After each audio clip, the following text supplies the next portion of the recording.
On this episode, we talk to Weston Wenner. Weston is a cannabis farmer and consultant, reptile collector and breeder, and a pit bull fanatic and breeder. Weston has a story that will make you realize that everything can be ripped away from you at any moment in your life. And based off his story, make you just want to give up in this moment, especially after everything he's experienced in life. It just kind of piled up on him and he could have just rolled over and died and gave up. But when you love something and you're good at it, you will find a way, or someone will help you find a way to continue doing it. So enjoy the conversation.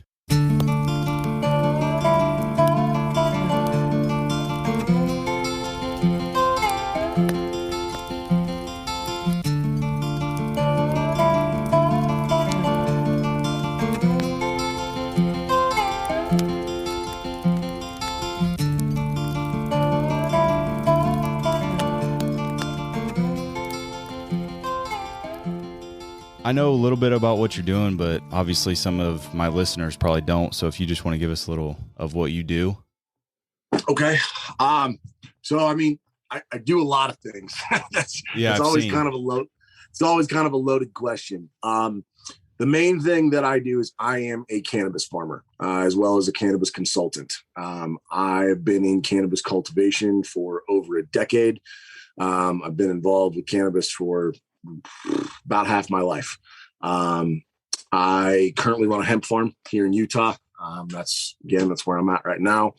We've got about 20,000 plants in the ground that are going to come out starting in about 2 weeks. And we will be harvesting our first round, like I said, about 2 weeks. And then we'll be harvesting pretty much the entire month of October, otherwise known in the industry as Croptober.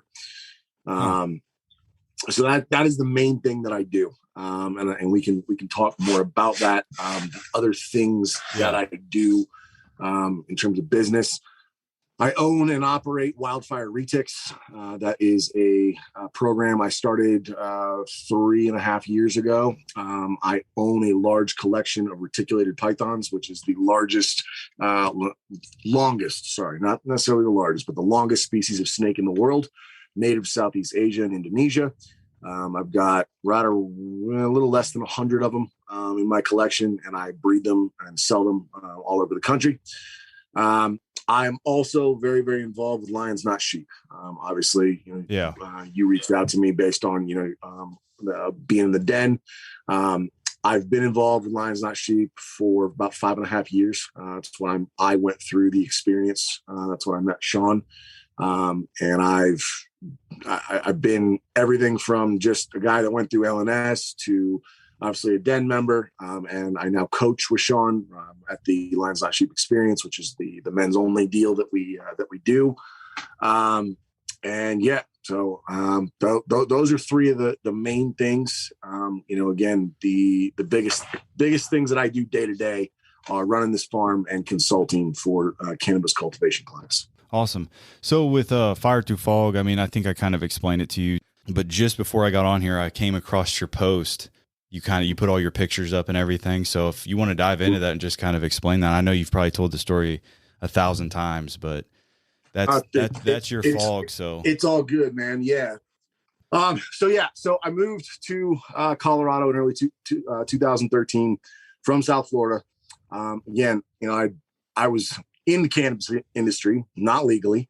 And I wanted to get into the legal side of things. When I was cultivating down in the swamps of South Florida, and, if you'd gotten caught doing that, you were facing mandatory minimum 20 years.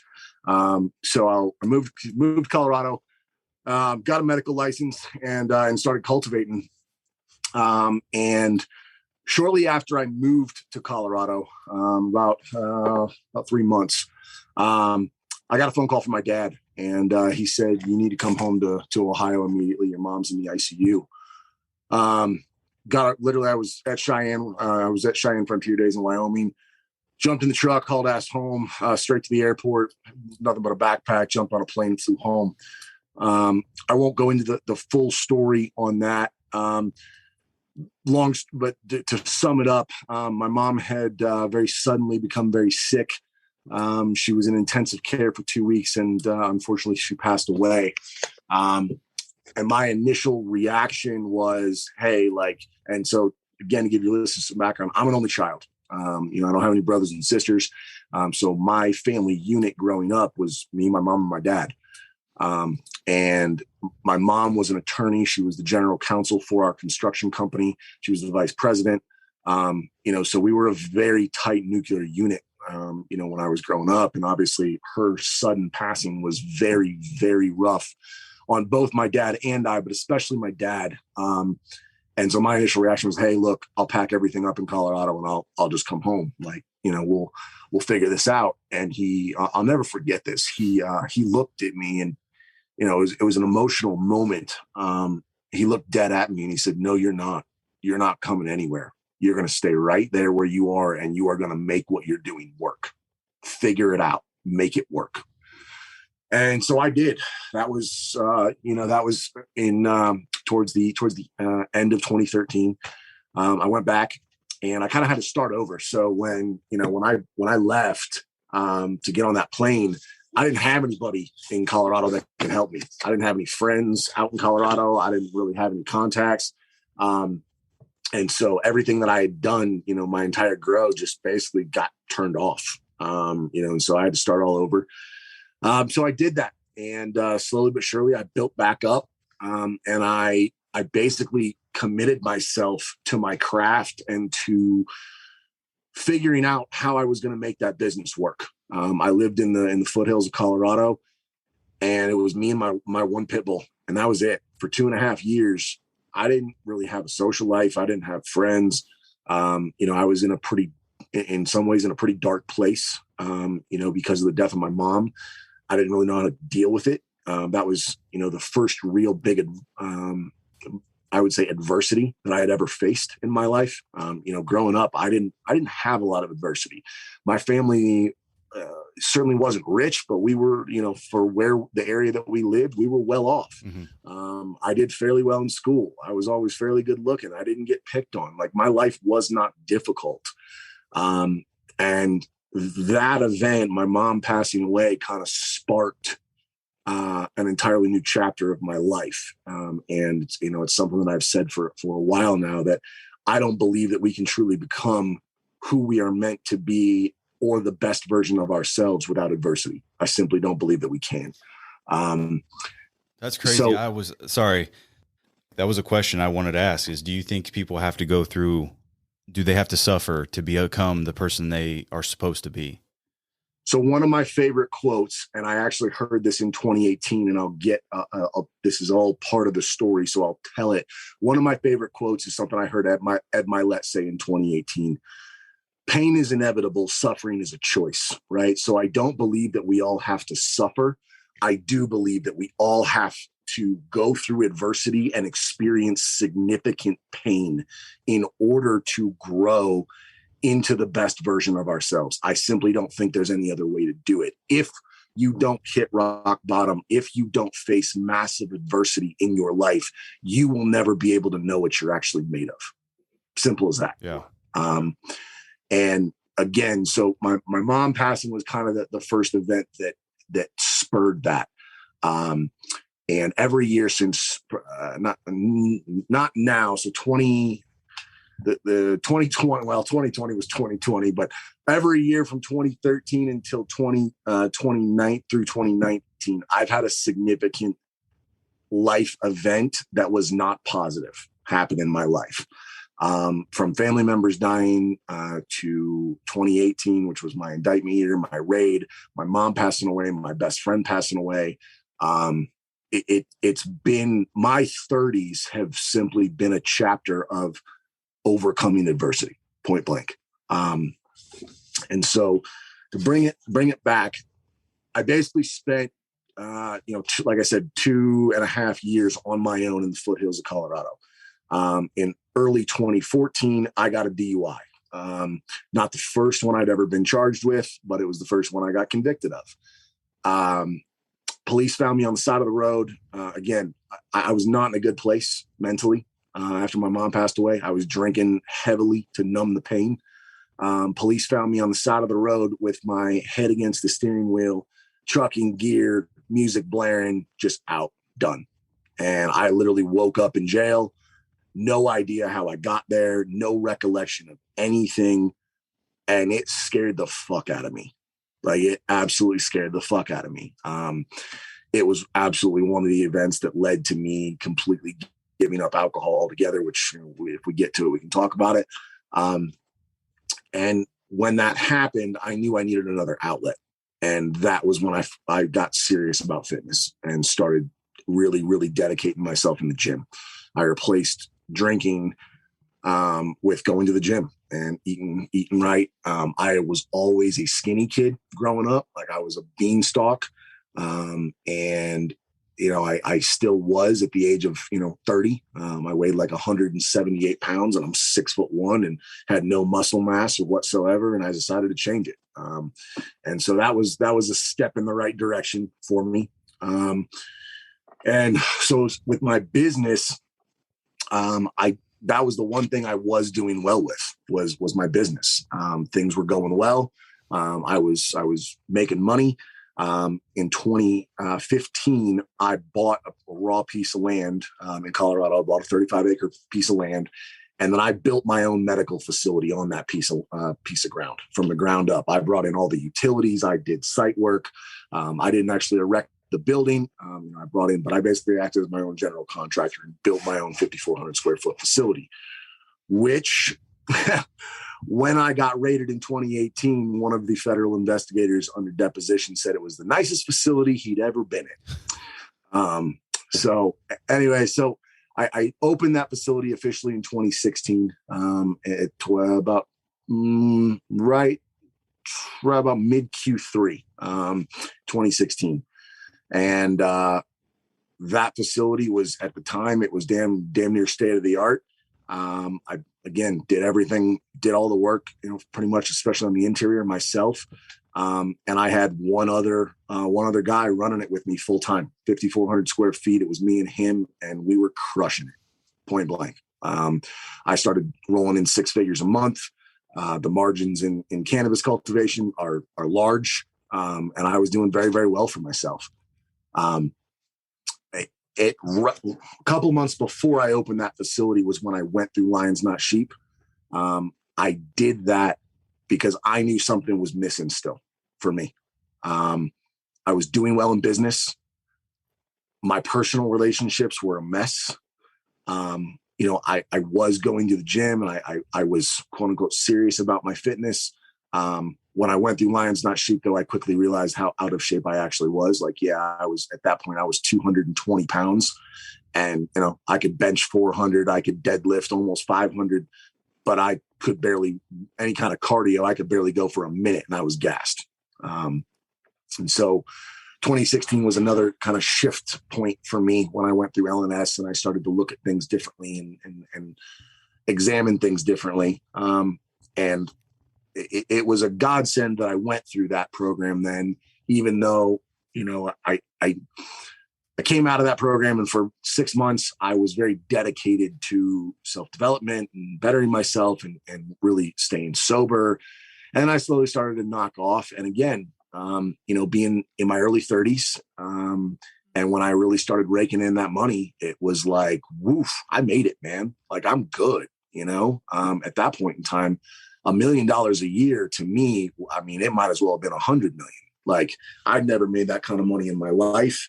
I wasn't really around a whole lot of people, closely that were wealthy, or that I knew that made that kind of money. And it was like, yo, like, I'm good. Like, I'm set. I'm going to do this for a couple of years, and then, I don't know, I'll figure something else out. Right.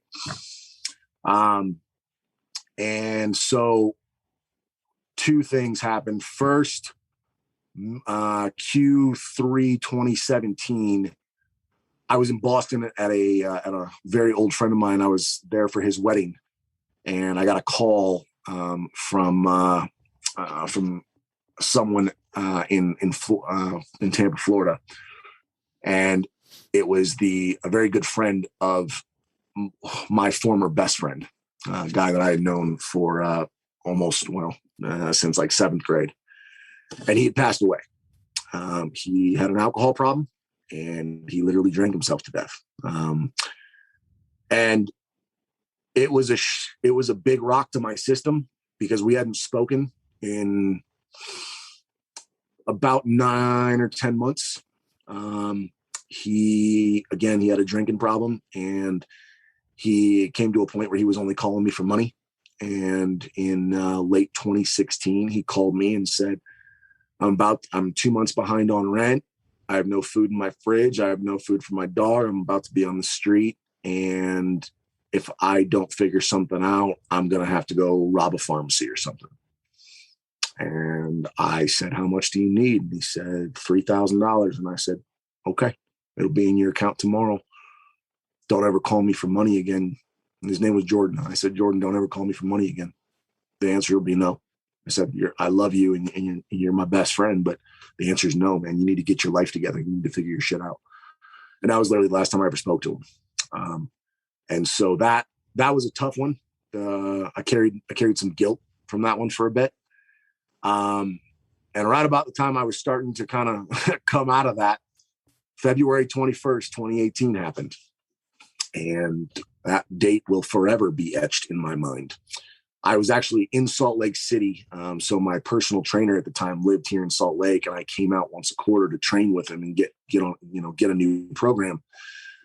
6 a.m. I'm in a hotel, and all of a sudden my phone starts going crazy, and the alarms in my facility are going off. And I'm like, what the hell is going on?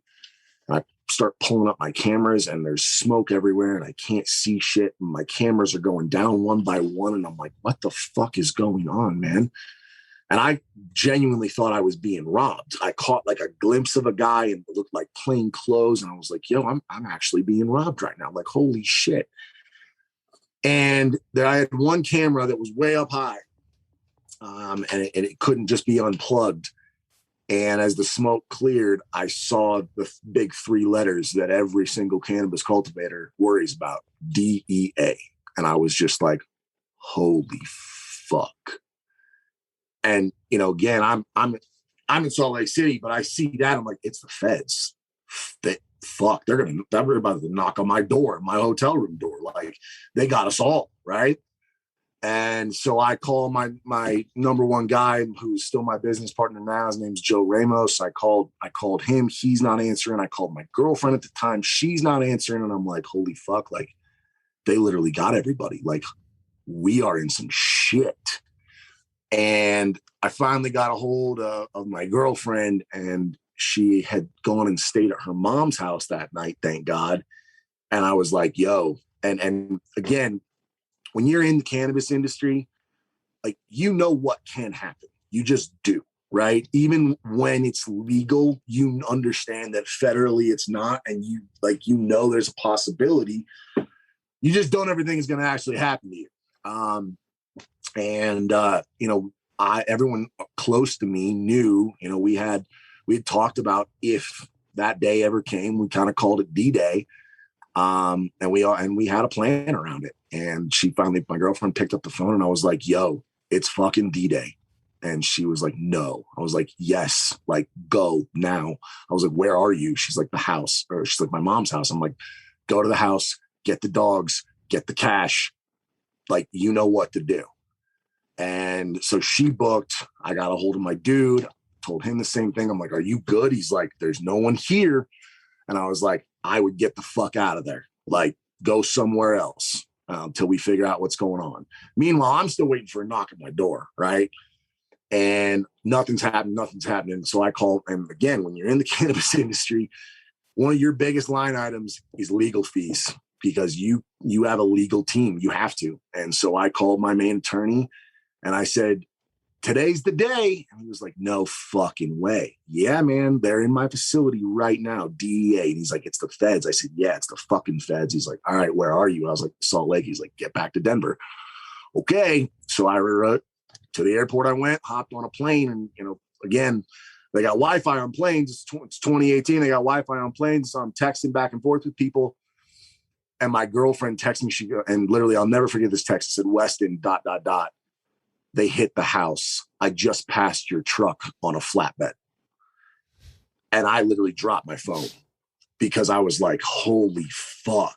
Like, it never occurred to me because my house was like, it was completely separate on a separate property, completely away. Like there was never anything there. It never occurred to me that they would hit my house. Never. And not only they hit my house, they fucked my house up. I've seen the pictures. Full SWAT team. And again, I wasn't home. Like there was no one there, and they thought I was there hiding. They battering ran the door, flash banged the house. And your dog had darts in it. That was the dog that was at my facility. So that's my red-nosed pit bull I still have to this day. His name's Jaws. He took the shot from the police taser and ran away with it. The dog is like fucking Hulk. Oh, so like, that was tasers? Yeah, that was taser. Okay. I thought it looked like he was darted. No, it was taser plugs. So anyways, man, they came for everything. Like they came at me like I was Pablo Escobar. They tore my house apart. They cut the insulation open in my basement. They removed wall panels. Like they fucked my house up looking for money. Straight, like that's what they were looking for, was money.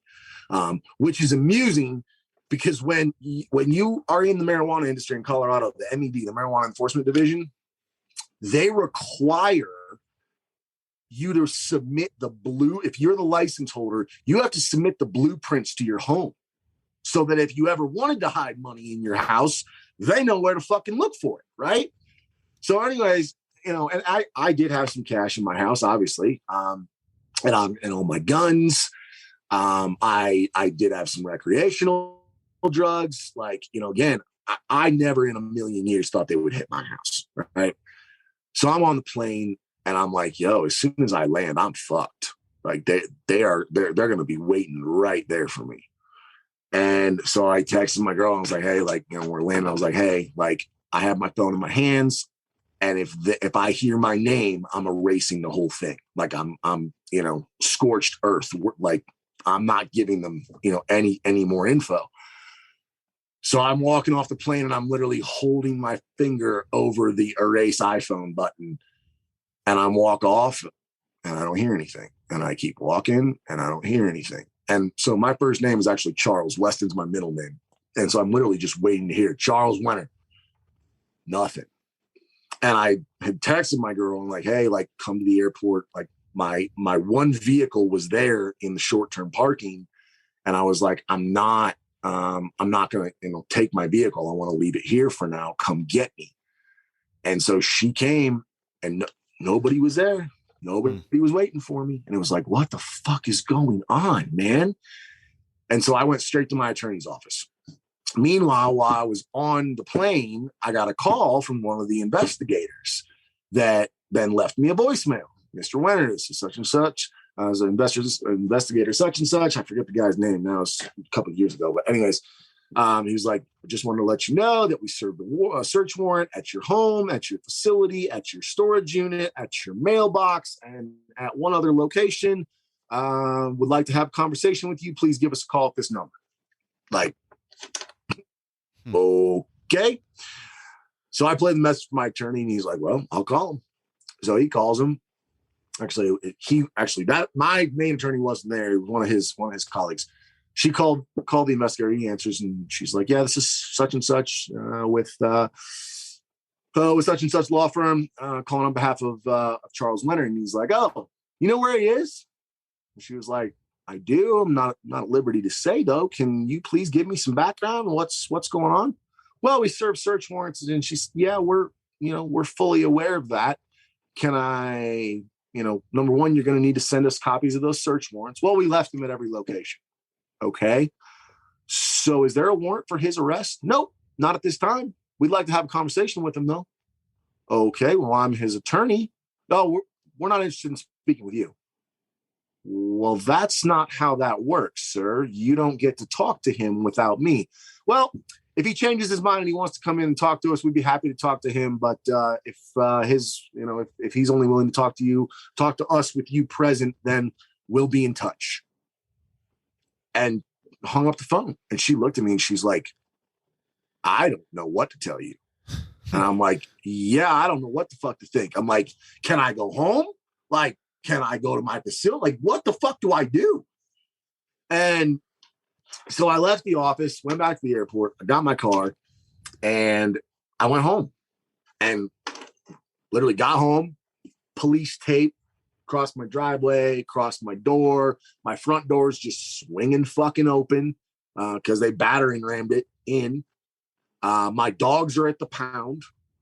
I walk in and literally like and again, I lived in a very nice home, like, you know, and it was a new construction. I didn't have it built for me, but it was brand new construction. I was the first person that lived in it. And they just fucking destroyed it. It was almost $20,000 in damage. You know, they upended everything. And again, you know, there's pictures of all this on my social media as you found. Most of them are on the Facebook. But yeah, it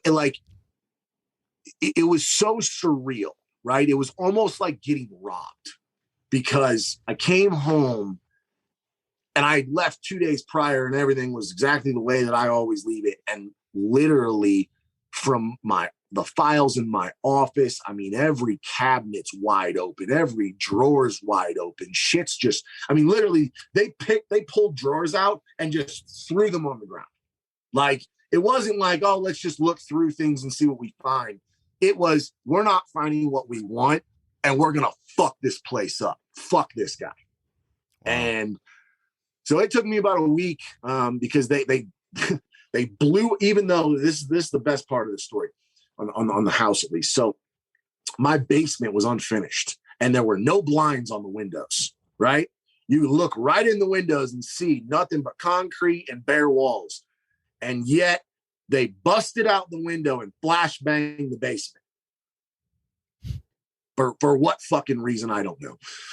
Anyways, so then I went to my facility. And that was where I kind of just like hit my knees and broke the fuck down. Like, that, my house was my house, right? Like, it was honestly my sanctuary. Like, it was where I went, you know, chill, whatever. It's my house. That grow, my facility, like, that was mine. I built that whole thing. I put thousands of hours, blood, sweat, tears, and you know, that expression's so overused, but literally blood, sweat, and tears into that place. And when I walked in there, I just hit my knees and just lost it. The only thing they didn't fuck with, the only thing, were my snakes. That was the only thing they didn't touch. Other than that, they literally battering rammed or explosive charged every door, every single one. When none of them were deadbolted, you could have opened them with a friggin' credit card or a pocket knife. So there were 5. What was the total count? I think on the affidavit, I'd have to go back and look down, but it was like 504 plants. And that, and I've admitted this from day one, that's the one thing I did wrong. I was over my plant count. I got complacent. I let a license lapse, and I was over my plant count. That should have been a misdemeanor and a fine from the Marijuana Enforcement Division. That's what it should have been. But yeah, it was 504 plants. Well over 100 lights, controllers, anything that they could take, they took. 100, and what did the affidavit say? Of course, they came right at harvest. So we've got product hanging in the dry room. I had 89 pounds of finished product, like bagged up, ready to go, gone. And again, like, just, it was like walking in there, it just broke me, because it was literally like not my life's work, but it was everything I had done over the last several years to get to this point. And it was gone, all of it done. Right. So that was February 21st, 2018. And for about a week, I didn't leave my house. I didn't go anywhere. I turned my phone off. Like, I didn't do shit. And what's funny is they were still watching me because they wanted to see what I would do. They literally were, there was a new construction house across the street and they were camped out in the house, just like completely under surveillance. So, anyways, after a week went by, I was like, okay, like I got to start figuring some things out, because the other part about this whole thing is my income was gone. I went from 6 figures a month to zero, nothing. Like I didn't have, at that point in time, I wasn't smart enough to have other like streams of revenue, streams of income, right? I didn't have other businesses. Everything I did was there and it was gone. So it was like, okay, like I got to figure some shit out. Like I still got bills to pay. Like, you know, just because that stopped doesn't mean life stops. So I started brainstorming and I made some calls. And one of the calls I made was to Sean. And I was just like, yo, dude, I don't know what the fuck to do. I'm in a fucking spot. I need you to teach me how to flip real estate, and I need you how to do it. I need you to teach me how to do it quick. Like I don't have a ton of cash. I got some. I need to figure this out. And he was the first person that was like, why would you quit doing what you are so fucking great at? And I was like, what do you mean? Fucking feds just hit me, bro. Like I can't go back to growing. Like, what are you talking about? They took all my equipment. My facility shut down. Like, I can't. He's like, pivot. He's like, you are a what? He's like, you've spent how long perfecting this craft? I was like, over a decade. He's like, you're just going to walk away from a decade of your life. He's like, that's dumb. He's like, look, I'll teach you how to flip real estate. So that's fine. You need to figure out how to pivot within your industry. Figure out what you can do. And that's where the consulting came from. Flat out. That was when I started consulting, because it was like, okay, how do I take all this knowledge I got in my head and all these skills I've learned? I can't actually go grow right now. I'm not going to go work for a grow facility for $12 an hour. What can I do? And it was like, fuck, I can teach people. I can teach people how to build their facilities. And, again, flat out, like, in Colorado, one of the biggest markets is the medical caregiver market. And that was what I did for about 18 months. Small garage grows, shed grows, like anything up to really like 5,000 square feet. That's how I made my money. Showing people how to do, what I did. So the raid was step one. Step two was the indictments. And they waited almost 8 weeks to the day. And this is a day I'll never forget. So again, after everything happened, I was looking over my shoulder, all the fucking time. And they had gotten most of my guns in my house. Most of my guns in my house. I didn't keep most of my guns in my house, though. I had a private bank where I kept money and I kept my guns, kept them off site. And they hadn't gotten that. Not when they initially raided me. They hadn't gotten that. So I'm on my back porch one morning. I want to say it was April 6th, 2018. And I'm sitting there having a cup of coffee and I'm on the phone with my dad.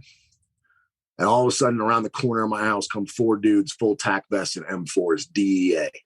Stand up, DEA, stand up. And I literally was on the phone with my dad and I was like, Dad, I got to go. He was like, are you okay? I said, I don't know. And I hung up. And I had a split-second decision, because 3 feet across from me was an SBR AR-10. And I looked at them and I looked at the couch and I was like, don't. It's not worth it.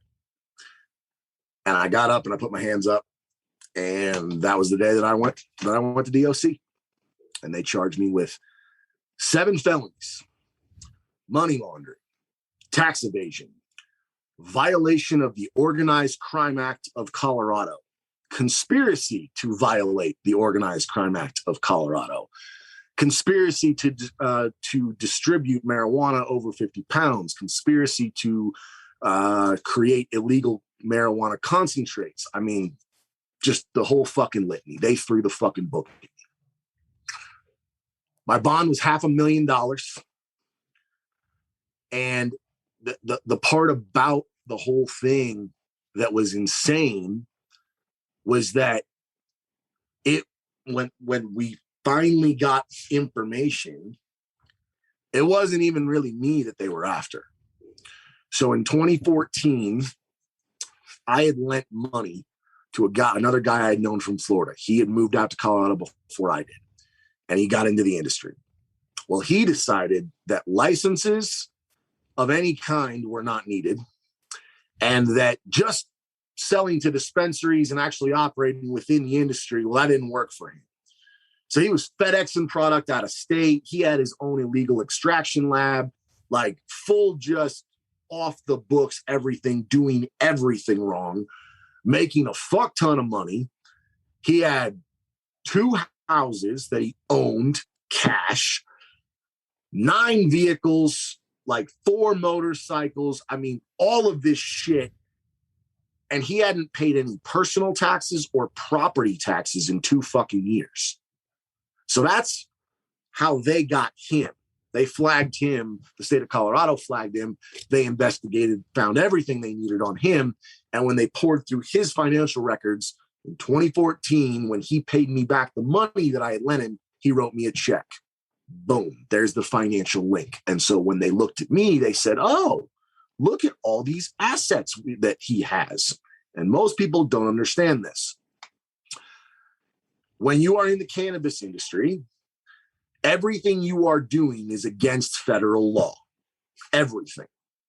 How you make your money, because cannabis is still a Schedule I drug federally, even though states say, yep, it's cool, you can do that. You can grow it, you can sell it. It's still illegal federally. And therefore, anything that you own is subject to civil asset seizure by the federal government. And if you know anything about civil asset seizure, which most people don't, in the court of law of civil asset seizure, the government does not have to prove beyond a reasonable doubt that you were breaking the law. They only have to have the suggestion. So when they walked in my facility and found 500 plants, well, there's the suggestion. And every single asset I owned was subject to seizure. My properties, my vehicles, my ATVs, my trailers, my cash, my guns, all of it. And they literally took it all. They put liens on my properties, couldn't do shit with them. They took all of the cash. They took my guns, which, so while I was in jail, they had poured through my financial records. And at my private bank, like an idiot, I had bought a soda on a credit card one day. And they went through every fucking transaction. They ran the address. They went to the private bank. They got a search warrant for the entire computer system, cross-reference. And again, private bank, your name's on nothing. They give you a number. However, they have to be able to contact you. So they have your phone number.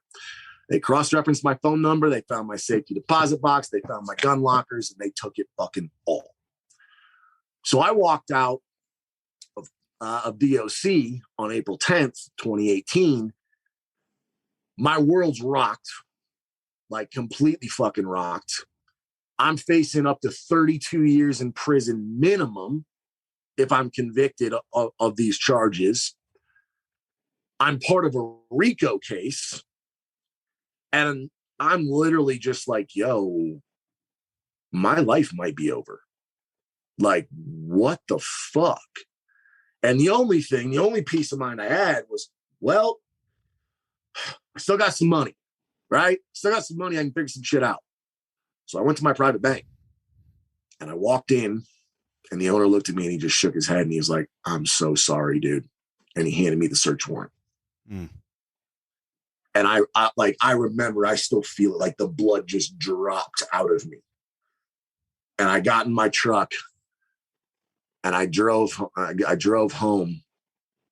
And the whole way there, I literally was going over in my head where I could get a gun besides that AR, obviously, because they found that when they arrested me, where I could get a gun so I could shoot myself. Like in my mind, I was done. To go way, way back, my uncle on my mom's side served 23 years in federal prison. He has been in every single maximum security facility in the United States, including AMAX in Florence, where fucking El Chapo and fucking Unabomber and shit are. And I've had more than ample time to talk to him about his experience in prison. And I knew a guy like me was not going to make it very long in a federal penitentiary, unless I was in solitary confinement. That was the only way. And I genuinely, I didn't know what to do. And so got out. When I got out, I had an ankle monitor on because I was a flight risk. And I basically went right back to home. And again, like 2-3 weeks, I didn't go anywhere. I didn't do anything. Like I would literally go to the gym, I'd get food and I'd go home. Gym, food, go home. And I really did, like, I couldn't leave this. I couldn't even leave this. Couldn't even, not even within the state. I couldn't even go to the mountains in Colorado because the ankle monitor ran off cell towers. And if you lose cell service, it can't ping you. You're in violation. They're coming to fucking get you. So I literally, I couldn't go anywhere. The one thing I had were my snakes. And that literally is where Wildfire Retics was born from. It's the only thing I had that I could go and do on a daily basis to take my mind off of all of the shit that had been thrown at me. I would go over there, I would work with my snakes, I'd clean them. And that was how that was how I started that program. It's why I started that program. I needed something to put my time and effort and energy into, and something to build, right? So part of growing up in construction, I need to be building something all the time. Like whether it's a vehicle or a farm or whatever it is, I got to be building something. So that's what I started building in 2018. And so months were passing, nothing was happening. And September, and actually just tomorrow is actually the anniversary of this. So Dan Fleischman throws a big ass birthday party every year. And in 2018, he asked Sean to come speak at it. And it was Sean and it was Andy and it was Ed. And that's actually where I heard Ed say for the first time, pain is inevitable, suffering is a choice. And I never, when I heard it, it was poignant. I never could have known how much it was going to mean. And so I flew out to LA for that event to hang out with Sean and meet some of these guys. And it was the first time I was ever in a room with Andy and Ed and, like guys like Chase Hero and Cole Hatter and, all of them were there. And it was it was a great event. Had a good time, left there, having hope again, right? Like, all right, like there's shit happens to everybody, right? Like pain is inevitable, suffering is a choice. Okay, I'm not suffering. And I got home on September 2nd, and my 10-year-old pit bull that had been with me literally when I was doing, nothing when I first moved to Colorado, he was the only thing I had. He was dead. And it was just like, I walked in the house and I saw him laying there and he was just laid out. And I knew instantly. And I screamed and I ran over to him and he was gone. And I laid there for about a day and a half on the ground, just sobbing my fucking eyes out, just absolutely broken. And again, it was just like looking up at the sky. It was like, yo, what the fuck? Like, how much more? How much more? And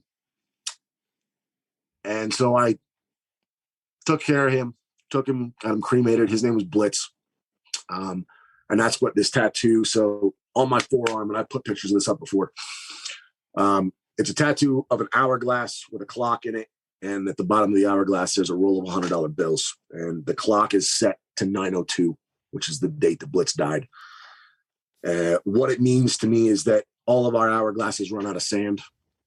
And time is our most valuable asset. And the roll of $100 bills has the initials and the dates of my best friend that passed away. It's the most meaningful tattoo that I have. And I put it right on my forearm to see it every single day. Because, again, like, we're all on a clock, whether we want to say it or not, whether we want to realize it, we're all on a clock. There's two absolute truths in this life. We are born and we will die. There's no way around that. And what we do in between is completely up to us.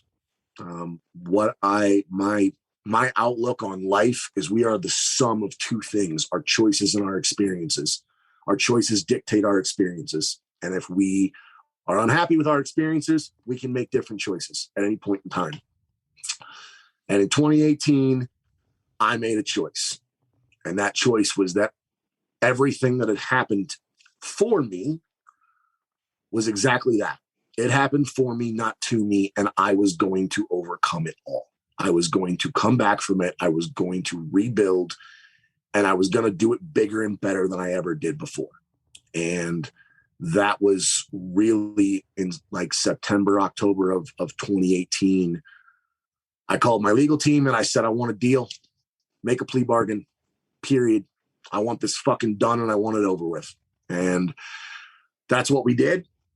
And most people say, well, you can't get a plea bargain without, without giving people up. Yes, you can, because the feds, what they do is they throw so much shit at you that something's going to stick. That's why they have a 95 to 98% conviction rate, because everybody pleads out. Everybody does. My legal team, they had told me early on, look, if you want to fight this, that's fine. It's going to be 2 to 3 years.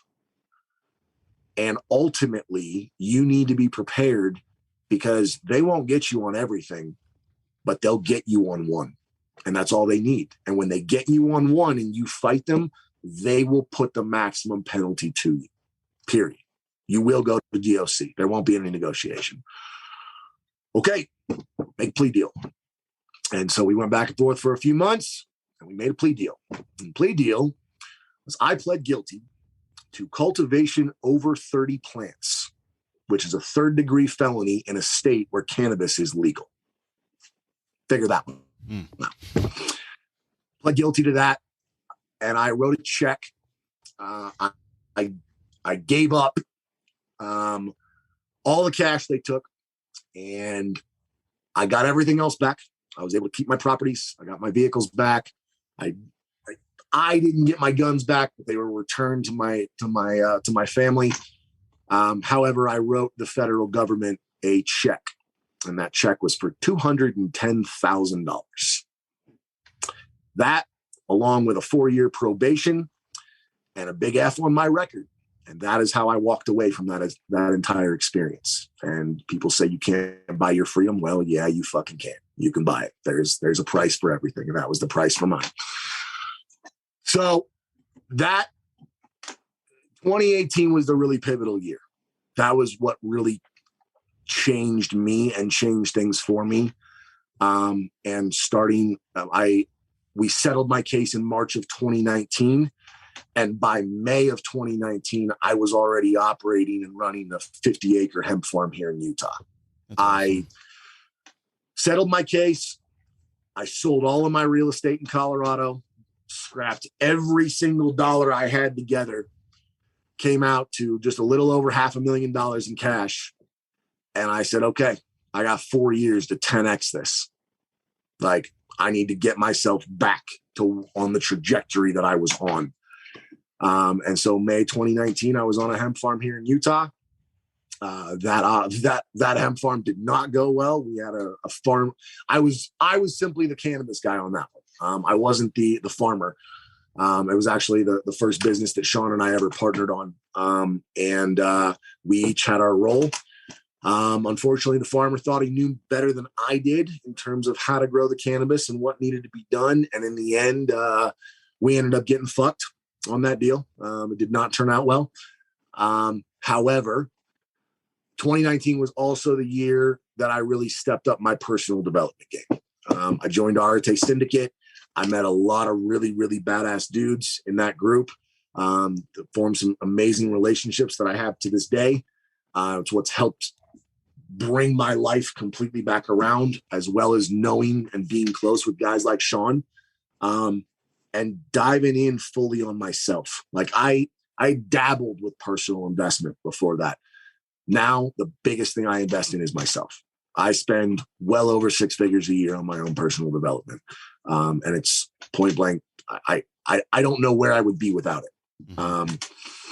And what still drives me every day is knowing that at any point in time, everything I have could be ripped away from me. Everything.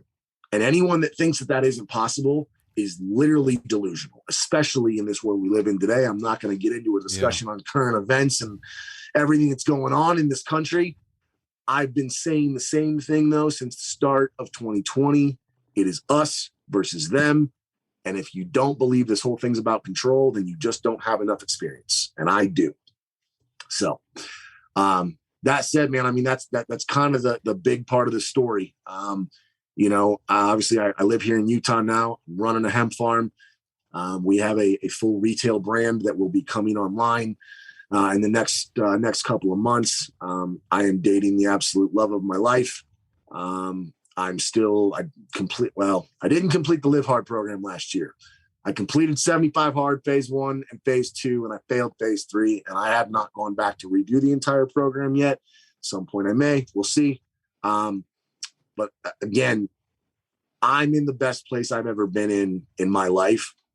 And it's because of two things. One, because I refuse to quit. I won't quit. And people say, oh, I don't know how to quit. That's bullshit. Everybody knows how to quit. It's really easy to quit. You just quit. It's whether you're willing to or not. And I'm not willing to. And I don't care how many L's I take. I don't. Like that's the thing is like people think that winning, that success is like this one thing, right? And you achieve it and you're there. Nope. That is not how that shit works. And I can tell you that from experience because I, quote unquote, I had success, right? I had it. And the whole thing went out the fucking window. And I know too many other guys personally that same thing is happening to, and so it's something that I never, ever let it get too far away from me. The thought and the knowledge that nothing's guaranteed. Things are given. People do get things given to them, usually not without a price. The best things in life are the things that you earn. And you earn things by working for them every single fucking day. So that was a bit of a rant. What questions? You literally answered all of them. I've got all of them wrote down and you've answered them. You've covered basically everything. The one thing I do still have circled that you didn't answer, and I wanted to ask before I guess you kind of started, but it's all right. I mean, I came across a video of you and your speech at Lions Den Live. Lions Den Live. Yeah. Your speech. Yep. And the first thing you came out and asked was, who here thought... I said, who here's been through something that they thought was the end of their life? Yes. The worst thing they've ever experienced. Yep. So... losing your mom, I assume that was probably the worst thing you thought that you've ever experienced. At the time, it was. Okay. At the time, it was. Yeah, absolutely. Again, I'd never. The only person I had lost prior to my mom was my great grandmother in 1995, and she was 96 years old. I was 12. What do you really understand about death at 12 years old? And again, she was 96. She lived a life, right? Like. It was sad, sure, but it wasn't like tragic. Yeah. So what's something you could tell someone to, I guess, reword that question or that answer if they are thinking that's the worst thing? Because, I mean, could you simply just say it's not going to be? Or we don't know that, I guess. I mean, that's all perspective. Yeah. Right? And everyone's perspective is going to be different because everyone's experience is different. Mm-hmm. Here's the thing. And anyone who's been in the gutter at any point will tell you this. When you think it cannot get worse, it can. When you think you are like at the bottom, and again, that was me in 2018. I got raided, lost my business, lost a whole bunch of shit. Then I got indicted, thought I was going to prison for a long, long time. Kind of started like coming back from that, lost my dog who was like, that was my dude. And it was just like, oh my fucking God. And that was really the turning point for me of like, okay, I really thought it couldn't get worse. It can. And if I don't do something to make it not, it will continue to get worse. If I allow myself to stay in this place, it will get worse. Right. And I think it's the hardest thing for people to understand and realize is that it can get worse, and it will if you don't do something about it. And I mean, even going down here at the bottom, you said it at the end, just everything can be ripped away from you at any moment. Yeah. So I guess that's something that you could tell someone thinking like, don't think that this is the worst thing because you still have this, this, and this. Like that can be ripped away as well. So the thing I talked about at LDL was gratitude, right? And gratitude for me has become probably the most pivotal emotion that I have in my life. Everything for me starts and ends with gratitude. And here's why. And I said this on stage at LDL. A shitty day is better than no day. And so every fucking day that I wake up, the first thing I do, and we don't have the time normally going to get in discussion about God or versus the universe versus creation, like whatever you want to call it. Every day when I get up, I hit my knees and I look at the sky and I say, thank you.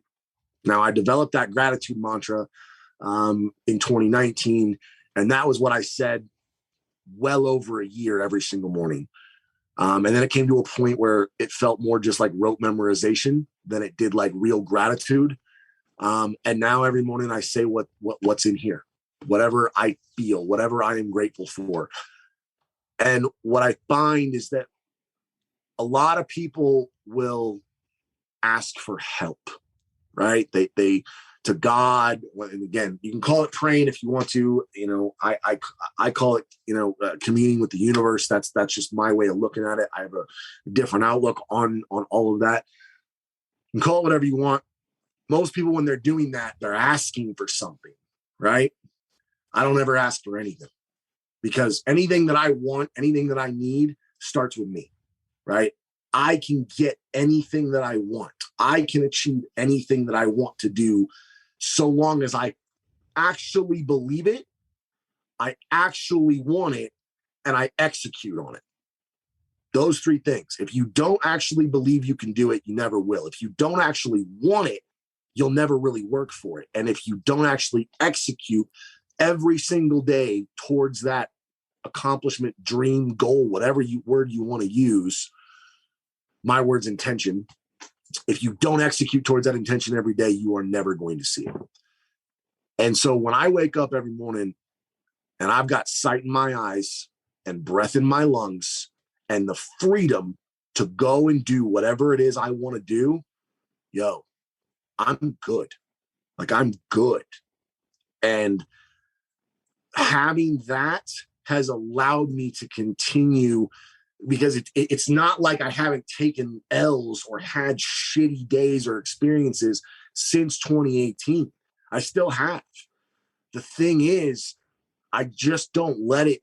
I look at it and I'm like, okay, this isn't fun. This sucks. This is shitty. One, where's the lesson? Two, acknowledge it. All right, now what's next? Like, we're not staying here. There's no way we're staying here. And again, a shitty day is better than no day. And that's really my outlook on it, man. Like, I'll take a string of shitty days and shitty events versus not having another day, right? Because every day we wake up is a fucking blessing. And anyone who doesn't look at it like that, I feel bad for him. Flat out. I pity him. Yeah. Well, man, like, I really appreciate your time. I do have one last question that I ask everybody, and you've given so much in this, but what is one thing that you could maybe just a quick second say to someone to just open their eyes and let them know this is what being a fire through a foggy time is? I mean, there's a lot I could say. I think the number one thing I would say is it doesn't matter how bad it is for you. It doesn't matter. You could literally be homeless on the street with nothing. And I know guys that were there. I know guys that were in prison. It doesn't matter how bad it gets. You always have the ability to make a different choice to create a different experience. Even if you're in prison, And it's funny. I was just at a wedding this past weekend, and I was sitting across from a guy who literally got out two weeks ago from a 15-year sentence. And we talked about it, and we talked about his time in there and what his experience has been. And he was like, you know what? He's like, I took 15 years as a plea deal. And every single day I was in there, I read and I studied and I wrote and I made plans. And I've been out for 2 weeks, and I am executing every single day on everything I spent the last 15 years of my life in that cell writing down. And here's the thing. And the reason I bring that up is exactly that. You can make a different choice. Every single day, if you wake up, you can make a choice, and your choice will dictate your experience.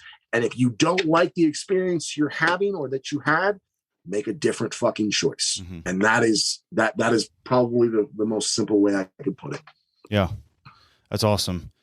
You got anything, man? No, I don't. I mean, the story is amazing. The willpower to overcome those things, it's astronomical. So, kudos to you for that. So thank you, man. I appreciate that. It's very inspiring, and man, it brings a lot to a whole new kind of avenue. The whole cannabis thing, like I've never been around it, so I don't know anything about it, but sounds like you're doing good things. So definitely keep up with it and keep focused on it, man. I appreciate that, man. And I know we're running short on time. Cannabis will change the world. And I don't look at it as that. That's not a me thing. That is the plant thing. And I've said that for quite a few years. And I'm just blessed to be able to work with it the way that I do. And if I can have just that much influence on how it does it, then I'm good with that. Yeah. And I think that's awesome, because at one point you were going to go away from it. And then you had that little spark from Sean telling you why.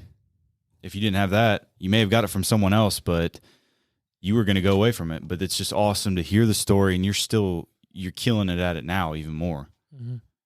So. I appreciate that. And that's why it's so crucial to have people around you, to have the right people around you. And, that's another thing that has absolutely helped propel me, is having the right people around me, even if they're not, proximity, like immediately near me, even if it's just online, having the right people around you, it's not just crucial, it's imperative. Mm-hmm. Yep. And, it makes all of the difference in the world.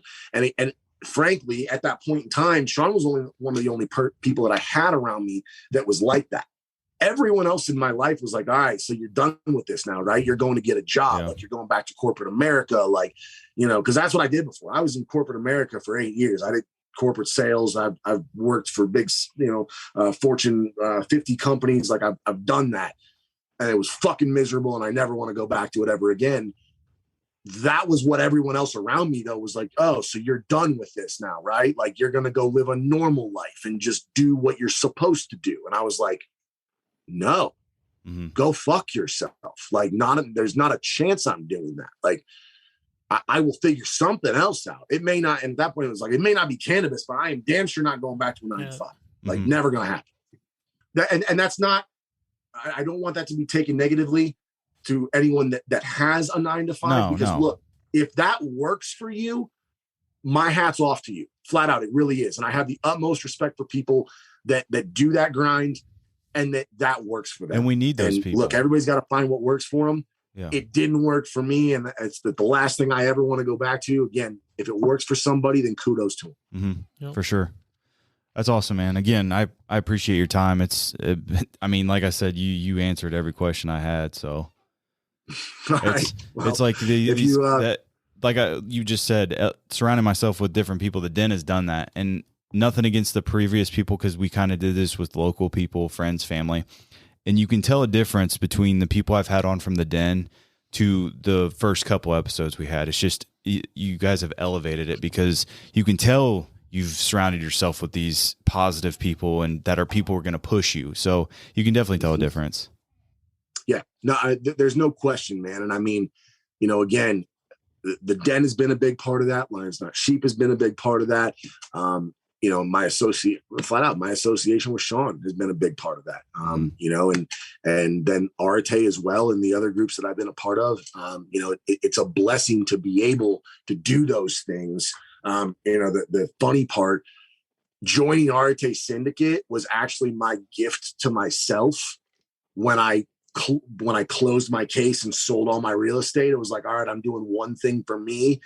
And my initial thought was like, I'm going on a badass vacation, to go to Tahiti or some shit like that. And it was like, no, like I need to better myself. Mm-hmm. How can I better myself? And when a couple of days later, the application for Arte came in, and I was like, there it is. Boom. Yep. Cool. So that's awesome. Yeah, man. Well, hey, I appreciate it. If you don't have anything else to add, we'll end this one. Yeah, man. I don't think I do for now, but again, if you guys think of anything after the fact that you want to ask, feel free. Well, I appreciate it. Happy to share anything that I can. Definitely appreciate it. Cool. All right. Awesome, guys. Thank you very much. I appreciate you having me on. Thank you. Have a good one. You too. I told you guys that was going to be an awesome story. It goes to show that everything can be taken away from you at any time in your life. Everything. But some things that Weston provided that you can do to either prevent that or kind of prepare you for those moments is just believe your life and what you're doing and what you're pursuing. When you pursue something, execute, and be intentional when you execute. Also, a bad day is better than no day. Be thankful and grateful for the breath you get to breathe. Your feet that you get to stand on every day when you get out of bed. The moments you get with your family and friends. The job you work, even if you hate it, be thankful because you're still here on earth. You still get the time to be on earth. Some other things, just surrounding yourself with the right people is imperative. And lastly, you are one choice away from changing your life. If you don't like where you're at, you get to make a choice. You can make a choice that can turn your life around just the snap of a finger. It's amazing. Our choices navigate us through our life. The moment we wake up, the choices we make navigate us to where we are today. And if you don't like where you're at, you can change it in a split second. You can change your mindset. You can change your thoughts. And just like that, you're on a different trajectory. I hope you guys enjoyed that conversation. You can connect with Weston on I think all the socials. We'll put the links in there. You can connect with us on all the socials. Our links are usually always in there. Reach out to us if you have a story, if you know someone with a story, if you want to speak with Weston or connect with him, let us know, or just reach out to him if you can find him. I appreciate your guys' time as always. I look forward to all these conversations that we continue to have with people. I'm growing. I hope you guys are growing, and let's continue this movement. Thank you.